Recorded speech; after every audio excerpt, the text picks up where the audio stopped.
Welcome to my channel. I hope you and your family members all are healthy and safe. So today's this video is the next part of the class 10th economics first chapter development. We already discussed in previous video how to compare the countries, and we know that the World Bank using the average income or per capita income criteria for comparing the countries. So today's topic is income and other criteria. So let's start.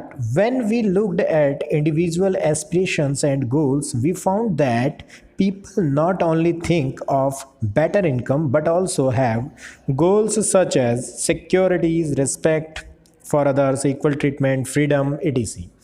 in mind. Similarly, when we think of a nation or a region, we may, besides average income, think of other equally important attributes. यहाँ पर देखिए पहले paragraph में ये बात कर रहा है कि जब भी हम एक इंडिविजुअल पर्सन के एस्पिरेशन मतलब इच्छाओं की बात करते हैं और उसके गोल्स की बात करते हैं, तो हमने यही देखा है कि वो अपने डेवलपमेंट और अपने विकास के लिए क्या करता है, अपने डेवलपमेंट के लिए करता है, अपनी ग्रोथ के लिए क्या करता है, मिक्स गोल को सेलेक्ट करता है। मिक्स गोल में क्या क्या चीज़ें हैं, इनकम तो है ही है, मैटर करती है, बट साथ ही साथ वो ये भी देखता है कि जो भी जॉब या जो भी इकोनॉमिक एक्टिविटी वो करने जाएगा, क्या उसमें उसके पास फ्रीडम है, क्या इक्वल अपॉर्चुनिटीज़ हैं, क्या लर्न टू अपॉर्चुनिटीज़ हैं कि नहीं है, इक्वल ट्रीटमेंट है कि नहीं है, फ्रीडम, सिक्योरिटी, ये सारी चीज़ें भी मैटर करती हैं।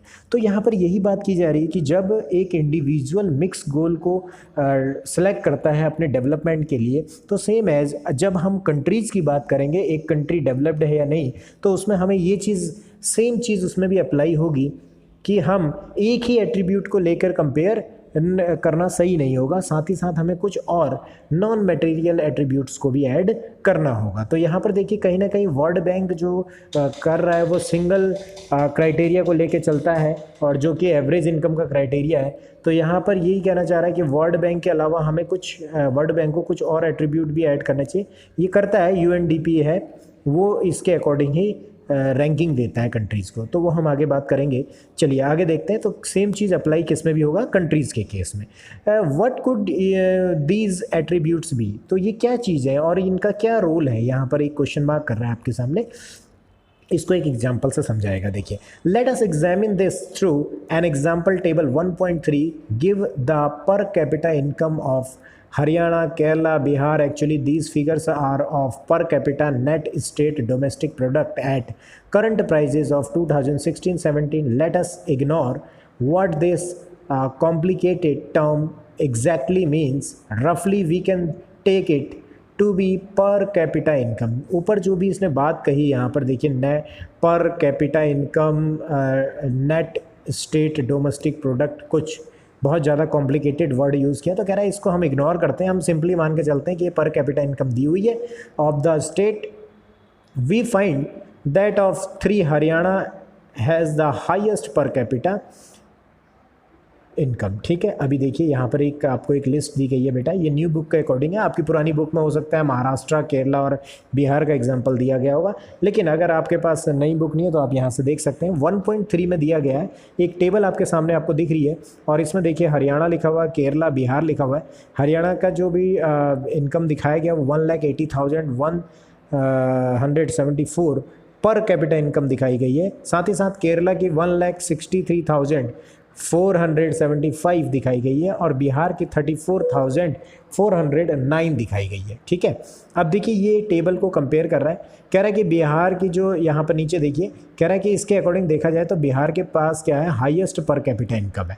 तो obviously according to World Bank हम देखें तो बिहार जो हरियाणा है, हरियाणा की इनकम क्या है, सबसे ज़्यादा होनी चाहिए income, and the Bihar is the bottom of this. Means that on the average a person Haryana earn 1,80,174 in 1 year, whereas the person of Bihar earn around 34,409. So, if per capita income were be used as the measure of development, अगर केवल आप per capita income को measure करें तो आप देखेंगे कि Haryana will be the considered at the most developed and Bihar is the least developed. State of the three. इन तीनों में सबसे ज़्यादा डेवलप्ड किसे कहेंगे आप? हरियाणा को। और सबसे कम डेवलप किसको कहेंगे? बिहार को। कह रहे हैं now let us look at the certain other data pertaining to these states given in the table 1.4। कह रहा है कि आइए देखते हैं 1.4 में नीचे एक टेबल दी गई है, एक अनदर टेबल है, एक दूसरी टेबल दी गई है। इसको थोड़ा मैं शॉर्ट कर देता हूँ। तो आप देखेंगे कि इस टेबल में देखिए कुछ दूसरा डेटा दिया गया, कुछ अदर बात की हुई है। देखिए आप, जैसे क्या दिया हुआ है, स्टेट का नेम दिया हुआ है, साथ ही साथ इन्फेंट मॉर्टेलिटी रेट आपने पढ़ा हुआ है क्लास, आपने 9th में भी देखा हुआ है। इन्फेंट मॉर्टेलिटी रेट पर 1000 लाइव बर्थ, मतलब 1000 बच्चे हुए तो कितने बच्चे 1 साल की एज पूरी कर पाएँ, ये इन्फेंट मॉर्टेलिटी रेट कहलाता है। नीचे डेफिनेशन दी हुई है, मोस्ट इंपॉर्टेंट है, आप IMP कर लीजिए, ये सब डेफिनेशन पूछी जाती हैं। ठीक है, 1 मार्क्स के क्वेश्चन में पूछा जाता है IMR स्टैंड फॉर व्हाट, तो infant mortality rate.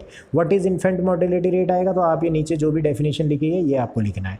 What is literacy rate आएगा तो ये डेफिनेशन लिखिए। नेट अटेंडेंस रेशियो पूछा जाता है, NAR, what stand for NAR, net attendance ratio क्या है, what is net attendance ratio, तो यहाँ पर दिया गया है, आप यहाँ से ठीक है इसकी डेफिनेशन आप नोट डाउन कर सकते हैं, आपको एडवांस बुक लेने की ज़रूरत नहीं है।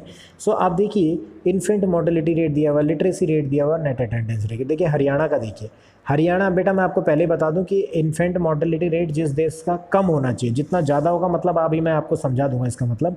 हरियाणा का देखिए 30 है, लिटरेसी रेट केवल 82 है और नेट अटेंडेंस रेशियो 61 है। नेट अटेंडेंस रेशियो का मतलब होता है 14 से 15 साल के कितने बच्चे स्कूल कंटिन्यू कर रहे हैं, मतलब स्कूल जाते हैं, क्योंकि मोस्टली ये देखा गया है कि क्लास 8 या 6 तक बच्चे पढ़ते हैं और उसके बाद स्कूल जाना बंद कर देते हैं, अपनी पढ़ाई छोड़ देते हैं। तो देखिए केरला की बात करें तो केवल 10 है और 94 लिटरेसी रेट है, 83 नेट अटेंडेंस रेशियो है। बिहार की बात करें 35 मॉर्टेलिटी रेट, 62 लिटरेसी रेट और 43 नेट अटेंडेंस रेशियो। अब देखिए आगे हम डिस्कस करेंगे, ये मैं डिस्कस नहीं कर रहा, ये ऑलरेडी डेफिनेशन दिया, आप पढ़ लीजिएगा। अब आगे देखिए यहाँ पर बात कर रहा है what does the table show, जो ऊपर टेबल है वो क्या शो करती है। The first column of the table shows that the Kerala out of 1000 children born 10 is died before the completing 1 year age, but the Haryana the proportion of children dying with in 1 year of birth was 30 which is 2 time more than the Kerala. देखिए केरला में क्या है कि 1000 बच्चे अगर जन्म लेते हैं तो उसमें से केवल 10 की ही डेथ होती है ड्यू टू रीजन, कोई भी रीज़न हो सकता है। जबकि हरियाणा में देखिए, हरियाणा को आप मोस्ट डेवलप्ड कह रहे हैं पर कैपिटा के इनकम के अकॉर्डिंग, और यहाँ पर देखिए यहाँ पर क्या है, 1000 बच्चे हरियाणा में जन्म लेते हैं तो 30 बच्चों की मौत हो जाती है 1 साल से पहले। ठीक है, which is 2 times more than. On the other hand the per capita income of Haryana is more than the Kerala. ठीक है, as shown the table 1.3। Just think how dear you are to your parents. आप सोचिए कैसे आप कितना importance रखते हैं अपने पेरेंट्स के लिए, ये आप ही समझ सकते हैं।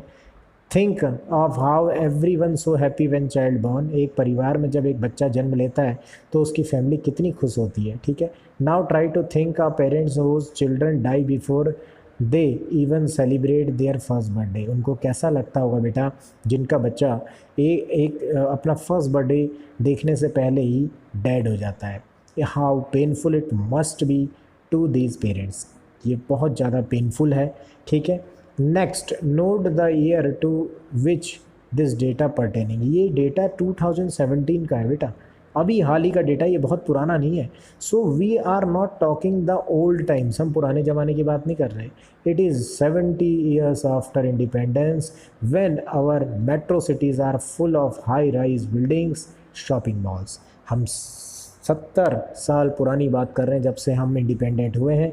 आज हमारी मेट्रो सिटी में बड़ी बड़ी बिल्डिंग हैं, मेट्रो है और शॉपिंग मॉल्स हैं। ऐसे ज़माने में भी हम बच्चों को सेफ नहीं रख पा रहे हैं।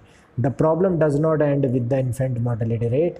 The last column of table 1.4 says around half of the children aged 14 to 15 in Bihar are not attending school beyond class 8th। देखो क्लास 8th के बाद बच्चे पढ़ाई छोड़ देते हैं, बिहार की बात कर रहे हैं।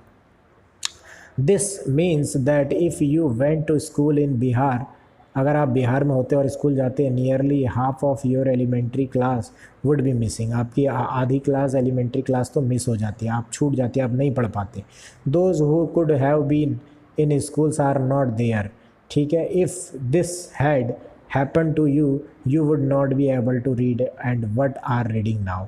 जो अभी आप रीडिंग कर पा रहे हैं, समझ पा रहे हैं, ये आप रीडिंग भी नहीं कर पाते अगर ये चीज़ आपके साथ होता, क्योंकि वहाँ स्कूल्स नहीं है, फैसिलिटीज़ नहीं है। Most babies do not get the basic health care.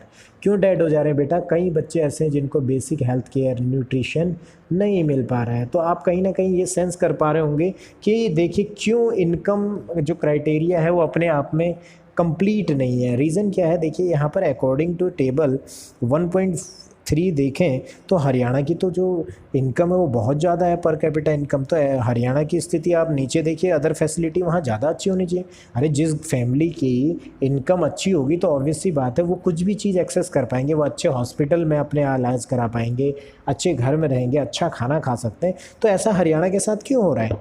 ये रीज़न यही है बेटा कि कहीं ना कहीं आप देखिए, जबकि केरला की इनकम कम है लेकिन केरला की स्थिति बहुत अच्छी है। वहाँ लिटरेसी रेट देखिए आप 94% है, मतलब कि केरला के सभी लोग स्कूल जा रहे हैं, वहाँ स्कूल फैसिलिटी बहुत अच्छी है।